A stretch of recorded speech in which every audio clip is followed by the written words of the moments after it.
Hello friends, welcome to Gargi classes. Date आज की 15 दिसंबर 2020। इंडियन एक्सप्रेस की इंपॉर्टेंट न्यूज़ और आर्टिकल्स देख लेते हैं एक्सप्लेन पेज से।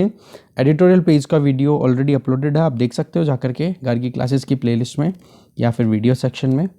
तो अगर फ्रंट पेज की बात करें तो यहाँ पर हमारे सामने दो इम्पॉर्टेंट आर्टिकल्स हैं जो आपको पढ़ने चाहिए, जो हम अभी इसी वीडियो में डिस्कस करेंगे। पहला जो आर्टिकल है वो तो है कि वैक्सीन किसको मिलनी चाहिए, किस तरीके से शॉर्ट लिस्टिंग की जा सकती है।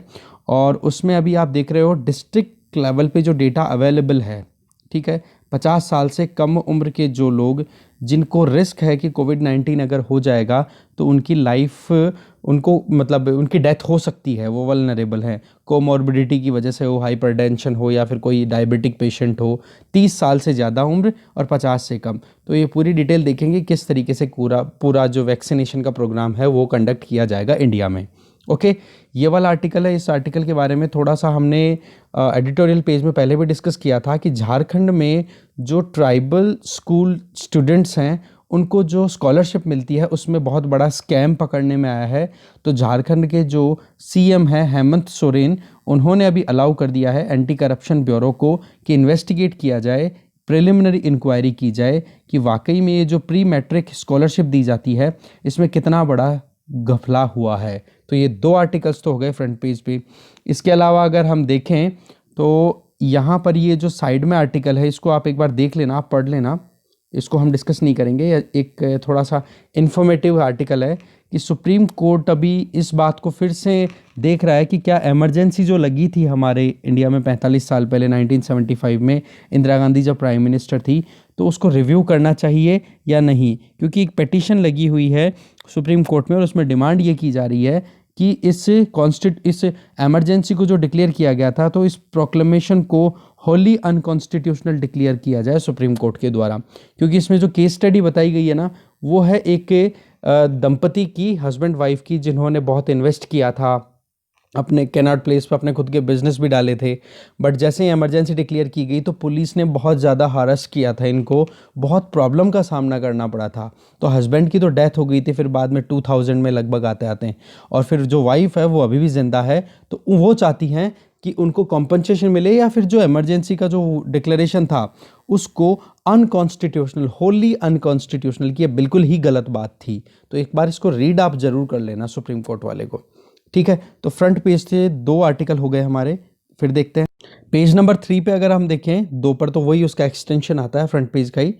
और पेज नंबर 3 पे हम देखें तो एक आर्टिकल ये, जिसके बारे में हमने एक्सप्लेन पेज पे एक बार डिस्कस भी किया था कि किस तरीके से जो एनआरआईज हैं उनको भी अब वोटिंग राइट्स दिए जा रहे हैं थ्रू इलेक्ट्रॉनिक पोस्टल बैलेट, ठीक है, जिसको हम बोलेंगे ETPBS, जिसका फुल फॉर्म होगा electronically transmitted postal ballot system, ठीक है। ये आर्टिकल फिर से अगर पढ़ा हुआ आपका तो एक रिवीजन हो जाएगा, नहीं पहली बार देख रहे हो तो डेफिनेटली ये आपके लिए काम का आर्टिकल है, ठीक है।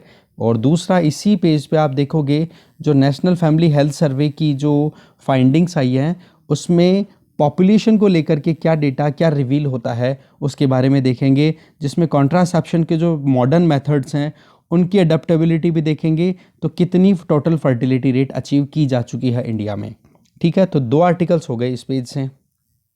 और फिर आप सीधे 10वें पेज पे आ जाओ, एक्सप्लेन पेज पे, जिसमें एक आर्टिकल जो हम पूरा डिटेल में डिस्कस करेंगे इस वीडियो में, वो है farm reforms in India and China. जो अभी प्रोटेस्ट चल रहे हैं ना इंडिया में, उसकी वजह से, उसको लेकर के अभी एक लेटेस्ट एक पेपर पब्लिश हुआ है जर्नल में। तो देखेंगे क्या रिसर्च आउटकम्स है चाइना में जो फार्म रिफॉर्म्स लाए गए थे। क्योंकि हमारे से पहले चाइना ने फार्म रिफॉर्म्स मतलब लेकर के आ गया था, तो वहाँ पर जो मार्केट है वो अच्छे से रोल प्ले कर पा रहा है, जबकि इंडिया में फार्म रिफॉर्म्स की बात आज की जा रही है, जिसकी वजह से प्रोटेस्ट देखने को मिल रहा है। तो देखेंगे, आर्टिकल बहुत अच्छा है।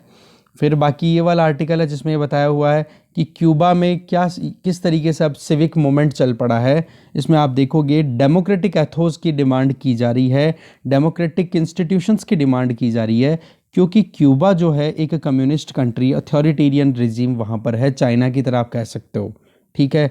तो वहाँ पर डिमांड की जा रही है बट डेमोक्रेसी यहाँ पे आनी चाहिए। और इसके पीछे वजह बताई जा रही है कि 2015 में जो डील हुई थी ना बराक ओबामा और क्यूबा के बीच में, तो उसके बाद में क्यूबा में इंस्टाग्राम, फेसबुक इनका चलन बहुत हो गया, तो लोगों में एक जागरूकता सी आ गई है कि कैसे भी करके हमें भी एक डेमोक्रेटिक कंट्री में कन्वर्ट होना है।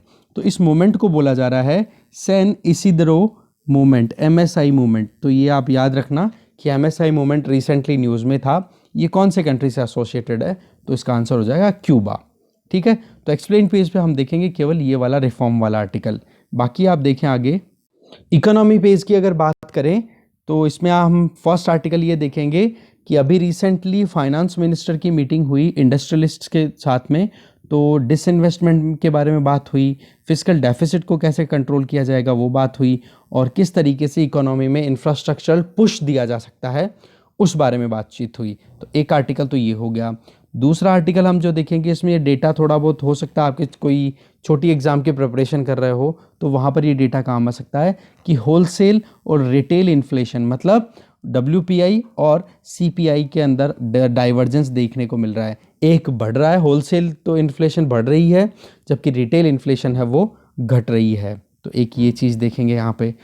इसके अलावा हम देखेंगे इसी पेज पे आप देखोगे ये वाला आर्टिकल, एक सेकेंड, ये वाला देखिए आप कि उदय शंकर अब फिक्की के प्रेसिडेंट बन गए हैं। तो ये आप ज़रूर नोट डाउन कर लो, ठीक है, कि फिक्की के अभी और प्रेसिडेंट कौन है, उदय शंकर। और फिक्की के बारे में आप गूगल भी कर सकते हो, ज़रूर करना इसको।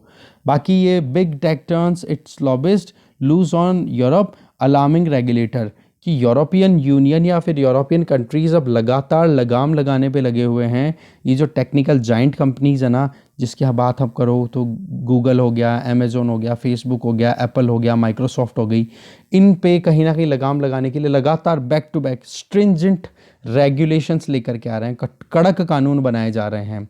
इसके लिए आपने प्रीवियसली हमने एक आर्टिकल डिस्कस भी किया था कि USA में जो ट्रेड सेंटर, मतलब USA का जो ट्रेड डिपार्टमेंट है वो अब लगातार इस चीज़ को लेकर के सीरियस है और आगे बढ़ते चले जा रहे हैं। और इसी तरीके से गाफा टैक्स लगाया जा रहा है यूरोप में। तो वो जो चीज़ें है ना, उसी चीज़ को यहाँ पर बताया गया है। तो आप एक बार इस पर रीडिंग मार लेंगे तो अच्छा रहेगा, इसको एक बार रिवीजन भी हो जाएगा, कुछ चीज़ें और समझने में आएगी। ठीक है, और तो इस तरीके से, और एक ही आर्टिकल है जिसका समरी यहीं पर है कि अब धीरे धीरे इंडिया जो है चाइना को मोबाइल मैन्युफैक्चरिंग में सरपास करने वाला है, क्योंकि हमारे यहाँ पर मोबाइल का मार्केट भी है। तो मैन्युफैक्चरिंग के लिए जो विदेशी कंपनियां हैं उनको भी हम अट्रैक्ट करने लग गए हैं। अगर आप मोबाइल परचेज़ करोगे तो देखोगे कि आपका जो बॉक्स है मोबाइल का उसके बाहर लिखा रहता है मेक इन इंडिया या फिर मेड इन इंडिया आजकल, पहले मेड इन चाइना लिखा हुआ रहता था। ओके, तो इस तरीके से इस पेज पे हम 2 ही आर्टिकल देखेंगे। ये वाला आर्टिकल आप खुद से देखोगे, और वर्ल्ड पेज है उस पर कुछ इंपॉर्टेंट आर्टिकल्स आ जाए नहीं है। तो चलिए डिस्कशन शुरू करते हैं अपने डिटेल में। फर्स्ट आर्टिकल है government refines vaccine shortlisting, state told to use district data for under 50s with risk. जिन 50 साल से कम के लोगों को रिस्क है कि हाँ उनके कोई दूसरी बीमारी है, तो स्टेट्स को कह दिया कि भाई आपके जो डिस्ट्रिक्ट्स हैं उनके डेटा को आप एनालाइज करो और वैक्सीनेशन के लिए प्रोग्राम तैयार करो। ठीक है, तो इसमें आप देखोगे फोकस किस पे किया जा रहा है, नॉन कम्युनिकेबल डिजीज़ पे। इनमें आइडेंटिफाई किया जाएगा, क्योंकि सबसे पहले हमें ये देखना है कि कोविड वैक्सीनेशन देना है तो प्रायोरिटी ग्रुप किसको रखना है। ठीक है, जिसमें ये ध्यान दिया जाएगा कि 50 साल से कम के लोग जिनके ऑलरेडी कोई बीमारी हो, कोमॉर्बिडिटी हो, उनको सबसे पहले हम फोकस में लेंगे। तो आप देखोगे इसमें जो मेन बेसिक डॉक्यूमेंट रहेगा जिस पे ये रिसर्च होगी सारी की सारी, वो रहेगी इलेक्टोरल रोल। क्योंकि इलेक्टोरल रोल में हमें एक एक इंडिविजुअल कैंडिडेट के बारे में एज डिटेल्स मिल जाएंगी कि हाँ उम्र कितनी है उस एक बंदे की। फिर उसके बाद में आप देखोगे बेसिक डॉक्यूमेंटेशन के बाद में फिर NCD स्क्रीनिंग देखी जाएगी, नॉन कम्युनिकेबल डिजीज़ की जो स्क्रीनिंग होती है वो कंडक्ट की गई हुई हो स्टेट में, तो उससे रिलेटेड डेटा को कलेक्ट किया जाएगा और फिर उसके बारे में चेकिंग होगी कि हाँ अब डिलीवरी कैसे की जाए।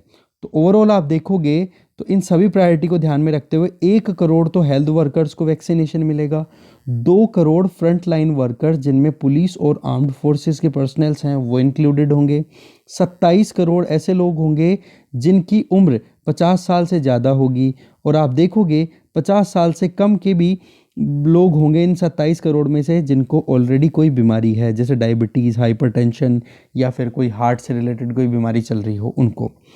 आपको पता होना चाहिए कि national programme for prevention and control of cancer, diabetes, cardiovascular diseases and strokes NPCDS ये प्रोग्राम लॉन्च किया गया था 2010 में। इसमें स्टेट गवर्नमेंट्स को एक मैंडेटरी एक ऑब्लिगेशन दे दिया गया था कि आपको ये चीज़ करना ही पड़ेगा कि पॉपुलेशन बेस्ड स्क्रीनिंग की जाएगी हर एक डिस्ट्रिक्ट में, डिस्ट्रिक्ट लेवल पे पता करने के लिए कि अर्ली स्टेज में ही डिटेक्शन हो जाए कि नॉन कम्युनिकेबल डिजीज़ किन लोगों में है। ठीक है, तो डिस्ट्रिक्ट लेवल पे ये प्रोग्राम शुरू किया गया था, तो ये चीज़ हमारे लिए इम्पोर्टेंट हो जाती है। इसके अलावा अगर हम देखें तो एक अपॉर्चुनिस्टिक स्क्रीनिंग भी देखी जा सकती है, जिससे ये पता पड़ जाए कि हाँ वाकई में ये प्रॉब्लम थी या नहीं। किसी भी बंदे के जो इस प्रोग्राम के अंडर में स्क्रीनिंग हुई, पता पड़ा कि हाँ इनके ऑलरेडी कोई बीमारी थी। ठीक है, तो डिटेक्शन भी होगा, रेफरल भी होगा और फॉलोअप भी लिया जाएगा, जिसमें मेनली फोकस किन बीमारियों पे, हाइपरटेंशन, डायबिटीज़ और कैंसर कैटेगरीज में।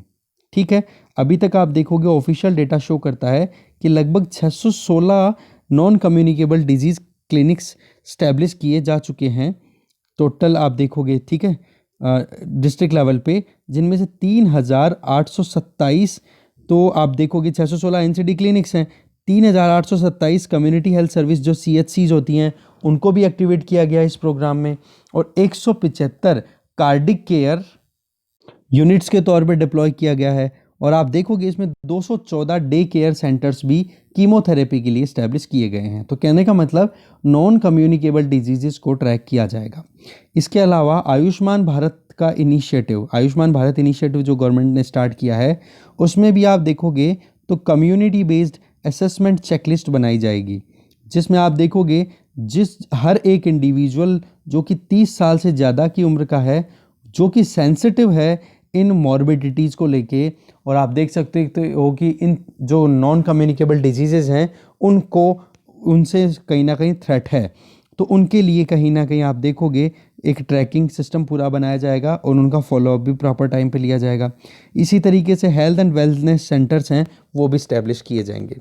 बट आप देखोगे ये जो कम्युनिटी बेस्ड असेसमेंट चेकलिस्ट होगी, इसमें तो डेटा चेक किया जाएगा हिस्टोरिकल पर्सपेक्टिव में। मान लो एक फैमिली है तो उसकी हिस्ट्री क्या है, क्या उनकी फैमिली में ब्लड प्रेशर की प्रॉब्लम है, डायबिटीज़ की प्रॉब्लम है, हार्ट डिजीज़ है, या फिर कोई भी ऐसा सिम्टम हो जो कि कैंसर को शो करता हो, या एपिलेप्सी करके, या फिर जो रेस्पिरेटरी डिजीज़ेज होती हैं उनसे कोई ग्रसित है। In short, non communicable diseases से रिलेटेड फैमिली हिस्ट्री को भी इसमें ट्रैक किया जाएगा। तो फरवरी 2019 की अगर बात करें तो सेंट्रल गवर्नमेंट ने पार्लियामेंट में इन्फॉर्म किया था कि ये जो प्रोग्राम है, इस प्रोग्राम के अंडर लगभग 1.30 करोड़ लोगों का स्क्रीनिंग हो चुका है जिनकी एज है 30 से ज़्यादा। ठीक है, और उनमें से हाइपरटेंशन की अगर देखें तो लगभग 9.01 लाख करोड़ आइडेंटिफाई हुए हैं।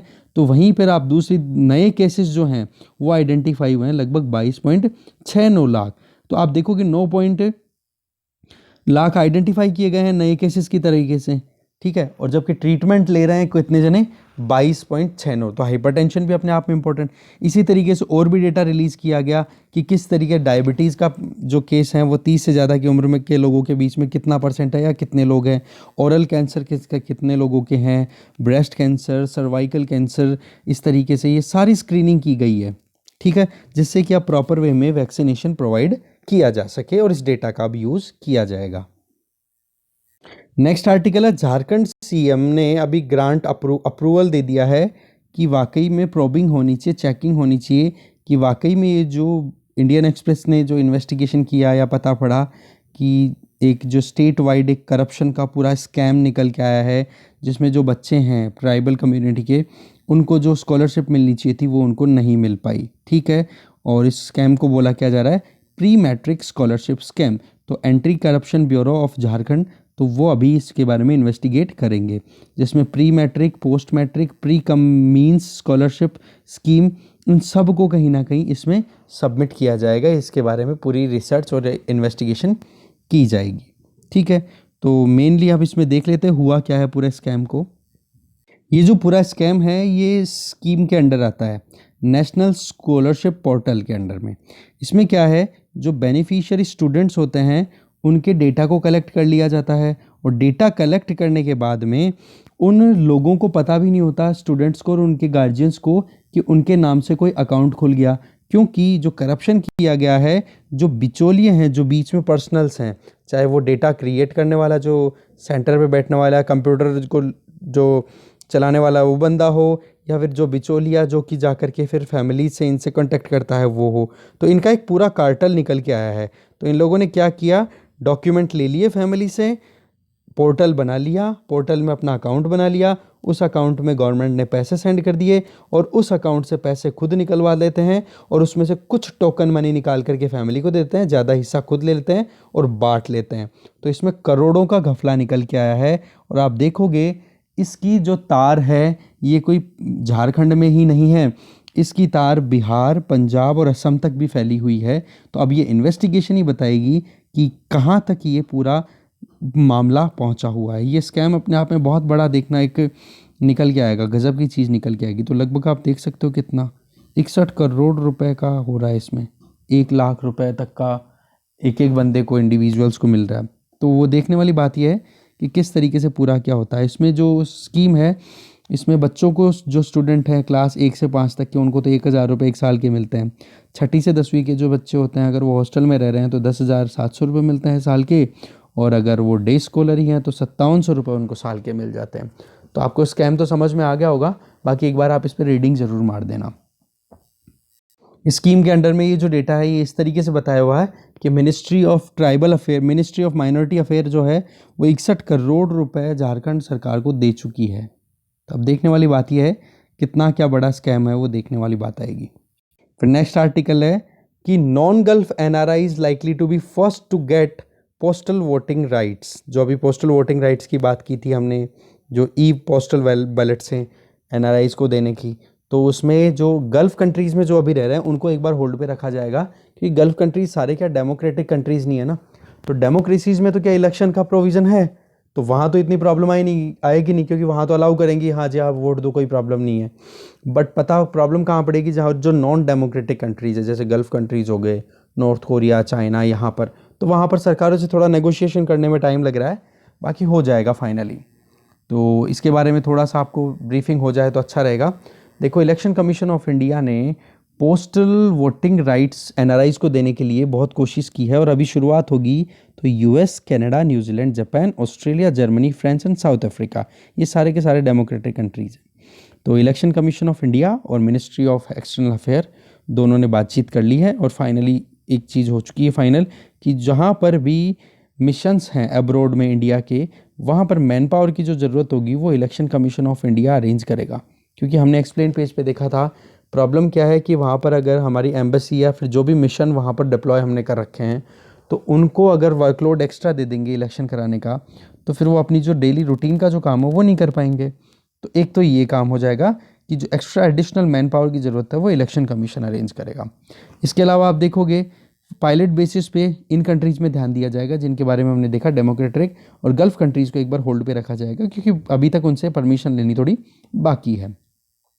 तो जो सोर्सेज ने अभी जो बात डिक्लेयर की है उसके हिसाब से डेजिग्नेटेड ऑफिसर्स वहाँ पे डिप्लॉय कर देंगे, और इसका प्रोसेस क्या होगा, सिंपल सा है जी।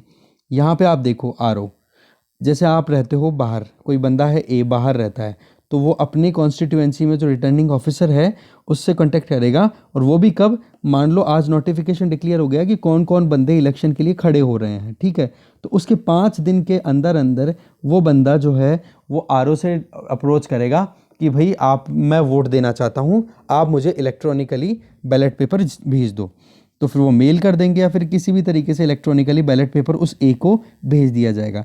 ए उसको डाउनलोड करके प्रिंट आउट निकालेगा और अपनी प्रायोरिटी के हिसाब से जिस कैंडिडेट को उसको वोट देना है उसको वोट दे देगा, और फिर पहुंच जाएगा। और वोट देने कहाँ पहुंचेगा, जो मैन अप डिप्लॉय किया जाएगा, हमारे जो एम्बेसी है, हमारे जो एक्सटर्नल अफेयर मिनिस्ट्री का जो मिशन है दूसरे कंट्रीज़ में, वहाँ पर जाएगा, वहाँ पर अपना वोट दायर करेगा, और फिर उसके बाद में वहाँ पर जो ऑफिसर बैठा रहेगा वो अप्रूवल दे देगा कि हाँ जी बिल्कुल इस इंडिविजुअल ने वोट दिया है। फिर उस वोट को नॉर्मल जो मेल होता है, आपका जो लेटर आता है, पोस्ट होती है, उसके थ्रू वापस वो आरओ के पास पहुँच जाएगा, फिर उसकी काउंटिंग में ये चीज़ कंसिडर कर ली जाएगी। तो ये पूरा प्रोसेस यहाँ पे बताया हुआ है। तो अभी आप देखोगे नेक्स्ट अपकमिंग जो इलेक्शन है असम, वेस्ट बंगाल, केरला, तमिलनाडु, पुदुचेरी नेक्स्ट ईयर जो होने वाला है, इनमें ये ट्रायल लिया जाएगा। ओके, इसके अलावा आप देखोगे कि एनआरआईज को ये जो राइट अवेल कराया जाएगा तो इसके लिए कोई कानून चेंज करनी पड़ेगी? जी बिल्कुल नहीं, इसमें आपको केवल कंडक्ट ऑफ इलेक्शन रूल 1961 में ही चेंजेस लाने हैं। ठीक है, बात हो रही थी कि बोला प्रॉक्सी वोट्स के लिए अलाउ कर दो। अभी तक एनआरआईज को हमारे देश में प्रॉक्सी वोट्स के लिए अलाउ नहीं किया हुआ है, क्योंकि एक बिल लाया भी गया था पिछली लोकसभा के टाइम पे, बट जैसे ही वो बिल लोकसभा में पारित हुआ, राज्यसभा में गया तो लोकसभा डिसॉल्व हो गई। ठीक है, तो अभी प्रॉक्सी वोट्स तो हमारे यहाँ अवेलेबल नहीं है, बट अवेलेबल क्या हो जाएगा कि वो बंदा खुद ETPBS मतलब electronically transmitted postal ballot system, इसके बेसिस पे वो अपने वोट को मतलब वोटिंग राइट को एक्सप्लोर कर सकता है। ठीक है, बाकी चीज़ें आप एक बार रीडिंग कर सकते हो, मतलब रीड आउट कर सकते हो इस आर्टिकल को। बाकी मोटी चीज़ें मैंने आपको बता ही दी है। नेक्स्ट आर्टिकल देख, नेक्स्ट आर्टिकल है नेशनल फैमिली हेल्थ सर्वे 5 की फाइंडिंग्स में इंडिया में जो पॉपुलेशन है वो स्टेबलाइजिंग की तरफ पहुंच रही है धीरे धीरे। तो अभी लगभग 17 स्टेट्स की एनालिसिस हुई, तो उसमें भी पता पड़ा कि केवल बिहार, मणिपुर और मेघालय, अगर 3 स्टेट्स को छोड़ दें तो बचे हुए सभी स्टेट्स में या तो टोटल फर्टिलिटी रेट 2.1 हो गई है या फिर इससे कम। टोटल फर्टिलिटी रेट का मतलब कि एक औरत अपनी रिप्रोडक्शन की एज में, जिसको हम कंसिडर करते हैं 15 से 49 साल, इस एज में 2.1 बच्चे पैदा करे। अब ये 2.1 ऑन एन एवरेज मतलब सबका मिला करके होता है। ठीक है, तो इसको बोलते हैं 2.1 अगर आ जाए टोटल फर्टिलिटी रेट, तो उसको हम बोल देते हैं एक तरीके से रिप्लेसमेंट वाली जो है फर्टिलिटी रेट, या फिर इससे कम है। तो ये आप देखोगे एनालिसिस किया गया है पॉपुलेशन फाउंडेशन ऑफ इंडिया के द्वारा। तो 2019-20 में ये जो डेटा रिलीज़ किया हुआ है NFHS का, ये ministry of health and family welfare के द्वारा किया गया है, जो कि पिछला जो सर्वे था वो चौथा था NFHS का, जो 2015-16 में रिलीज़ हुआ था।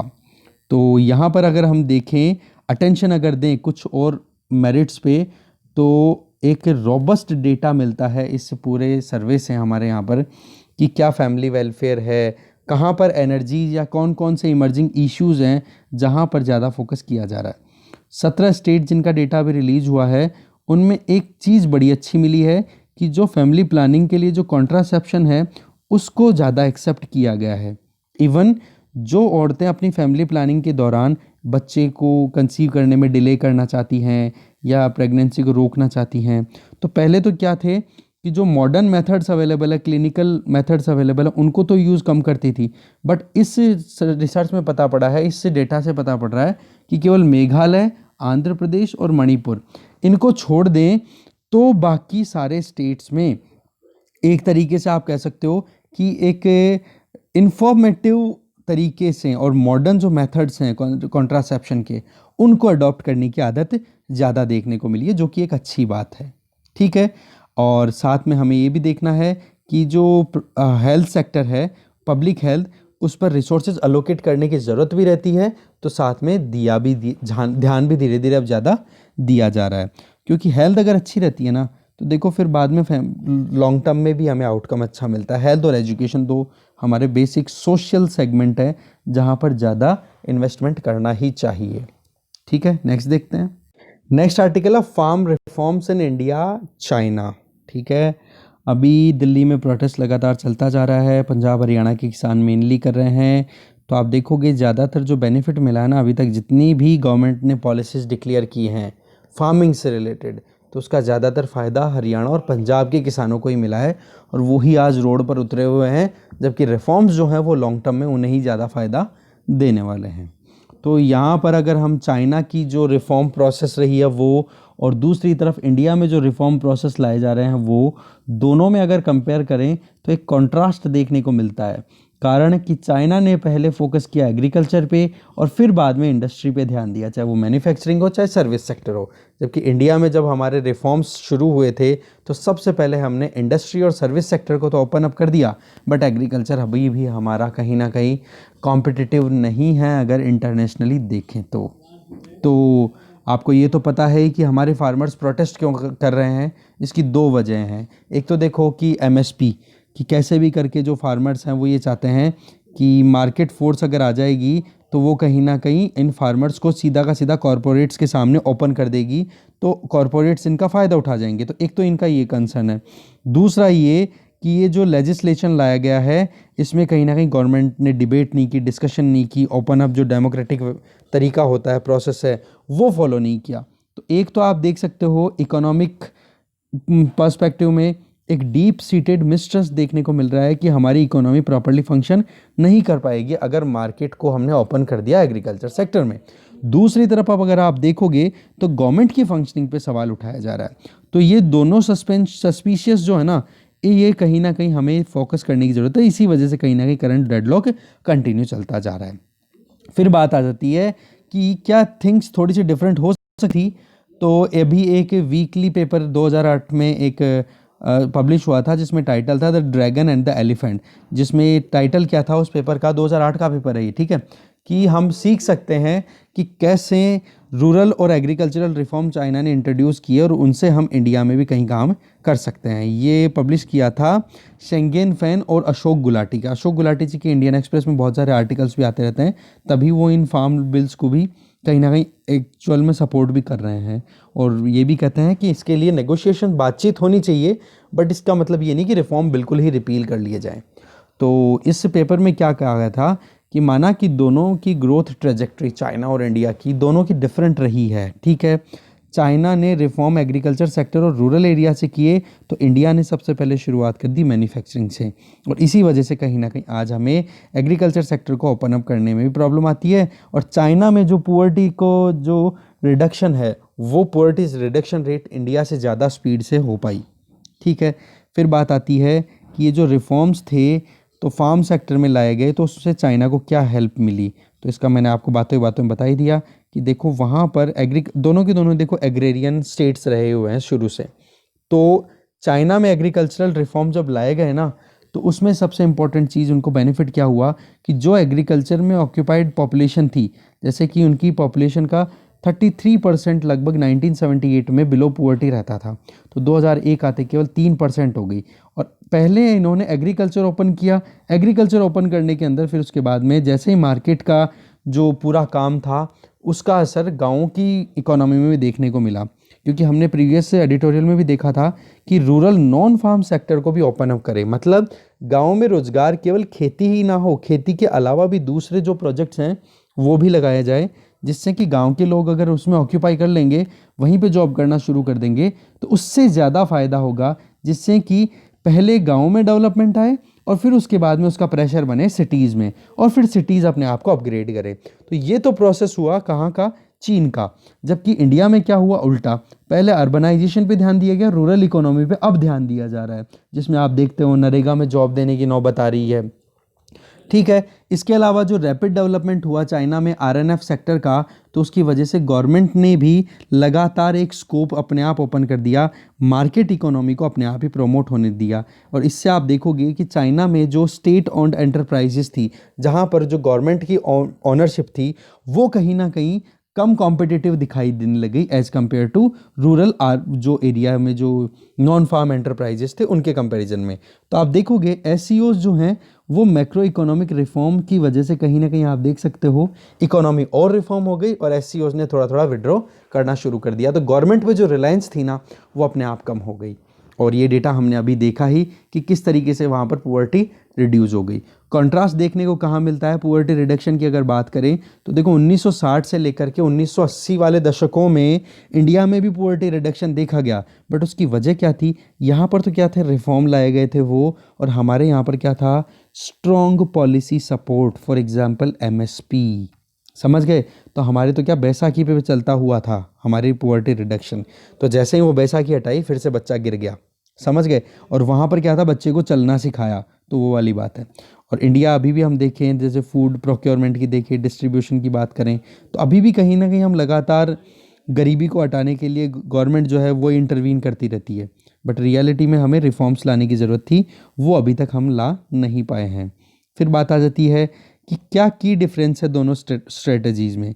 तो चाइना के पॉलिसी मेकर्स ने देखो सबसे पहले दिमाग लगाया कि इंसेंटिवाइज किया जाए इन इंस्टीट्यूशंस को, जिससे कि मार्केट इकोनॉमी का रोल ज़्यादा से ज़्यादा बढ़ जाए।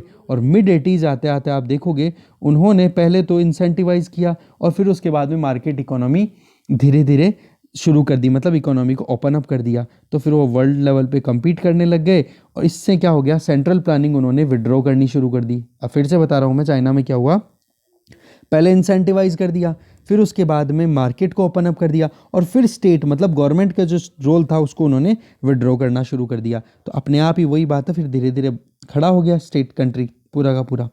जबकि हमारे यहाँ पर क्या है, उल्टा काम हुआ कि अभी भी स्टेट ही कहीं ना कहीं बैसाखी का काम कर रहा है और इसी वजह से एमएसपी के लिए या फिर जो भी मार्केट की ओपन अप करने की बात भी कर रही है गवर्नमेंट, तो उसमें जो फार्मर्स हैं वो प्रोटेस्ट कर रहे हैं। ठीक है, अब चाहे वो सब्सिडी को लेकर के देख लो, चाहे कुछ भी लेके देखो ना, चाइना में आज आप देखोगे health, education, egalitarian accessibility of the land, power sector की अगर बात करो तो ऐसा नहीं है एक सेक्शन को तो सब्सिडी दे रहे हैं दूसरे को नहीं, सब अपने हिसाब से compete करो फिर आगे बढ़ो। ठीक है, तो फिर बात आ जाती है कि इंडिया के लिए क्या सीखने को मिलता है। देखो अभी सारा इशू एमएसपी के आसपास में घूम फिर रहा है, तो अभी देखो अचानक से ऐसा तो हो नहीं सकता कि एमएसपी को पंजाब और हरियाणा के जो फार्मर्स हैं वो बिल्कुल से छोड़ देंगे। ठीक है, इसके लिए कहीं ना कहीं हमें थोड़ा सा और प्लान आउट करना पड़ेगा और रियलिटी में फार्मर्स को थोड़ा सा टाइम भी देना चाहिए जिससे कि वो मार्केट फोर्सेस के साथ में एडजस्ट कर सके। ठीक है, हमारी जो पॉलिसीज़ है जो गवर्नमेंट अभी बनाए तो उसमें आप देखो क्या किया जा सकता है। नंबर 1, प्रोडक्शन लिंक्ड इंसेंटिव्स, कि आप बोल दो कि हाँ भाई इतने गेहूं या इतने चावल या फिर इतनी फ्रूट्स, इतनी वेजिटेबल जो भी प्रोड्यूस करेगा उसको ये सब्सिडी दी जाएगी। तो प्रोडक्शन लिंक्ड होनी चाहिए सबसे पहले, किसको में, मैन्युफैक्चरिंग सेक्टर में, जिसमें क्या है गांव के लोगों को भी थोड़ा सा बेनिफिट मिलना शुरू हो जाए कि गांव में कोई खेत है उसमें सब्जी लगाई जा रही है तो वहीं की वहीं पे उसकी फूड प्रोसेसिंग हो जाए, तो कोई दूसरा प्रोडक्ट बना जाए, जैसे टमाटर है तो टोमेटो केचप बना दिया जाए उसका, तो वहीं की वहीं नॉन फार्म सेक्टर खुला कि नहीं, वो किया जा सकता है। आज हम देखें इंपोर्ट बैन कर रहे हैं, हाई इंपोर्ट ड्यूटीज़ लगा रहे हैं, आरसीईपी को हमने ज्वाइन नहीं किया है, इंसॉल्वेंसी एंड बैंक्रप्सी कोड हमारे पास में है बट उसकी जो इम्प्लीमेंटेशन है वो स्पीड से नहीं हो रही है। तो ये तो कहीं ना कहीं हमारे जो मार्केट फोर्स को आप देख सकते हो उसको अप्लाई होने से ये तो ब्रेक लगाने वाली बात है। तो हमें कहीं ना कहीं फार्म प्रोड्यूस के हिसाब से देख करके प्राइवेट कंपनीज़ को, जो ट्रेडर्स हैं उनको अगर हमें रोल में लाना है तो हमें कहीं ना कहीं ध्यान दे करके फिर आगे बढ़ना चाहिए।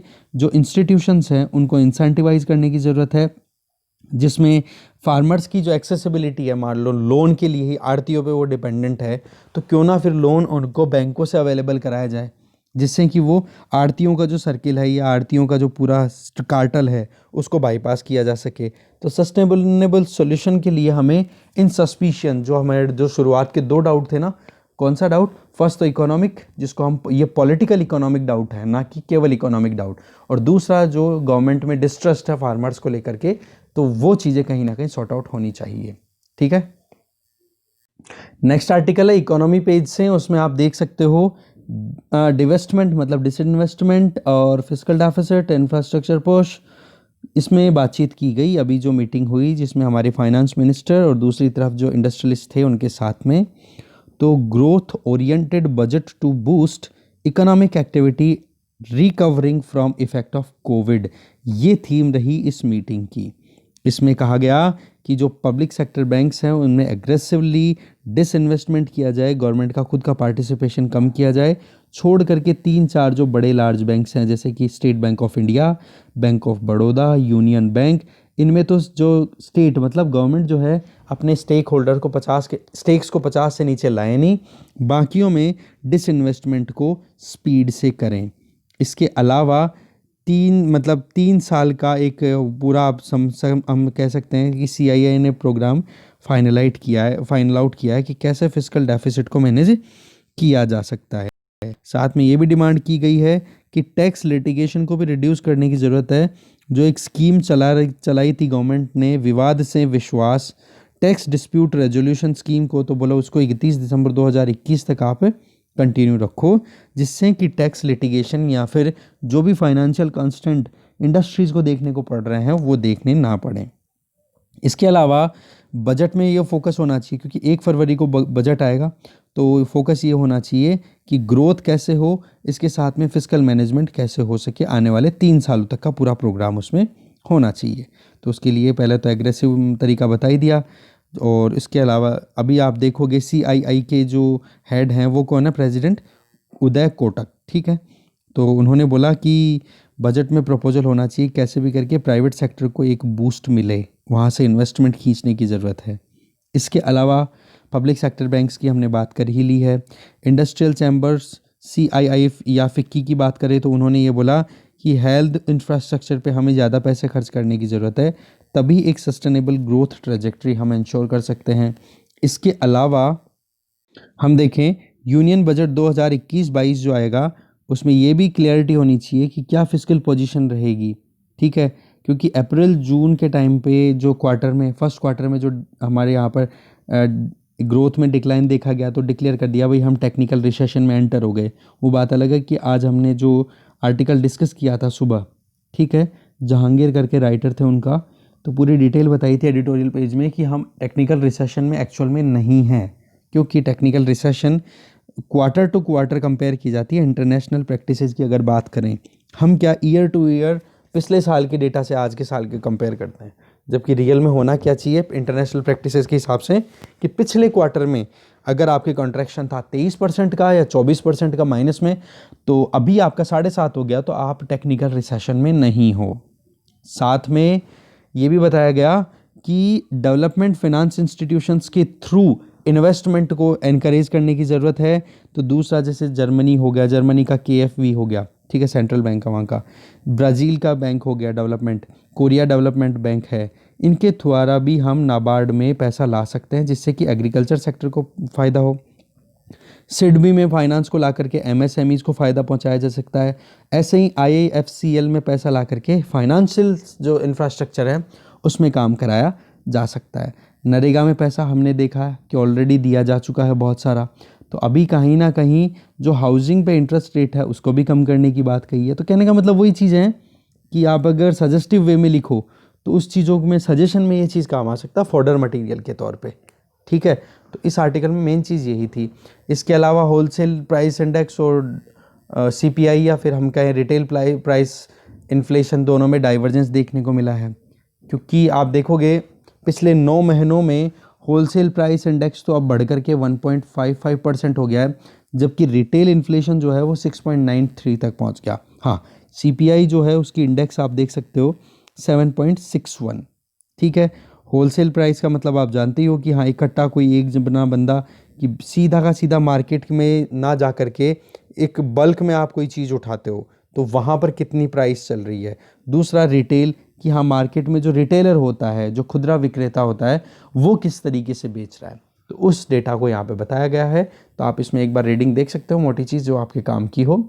इस तरीके से आज का डिस्कशन वीडियो यहीं ख़त्म होता है। Thank you very much.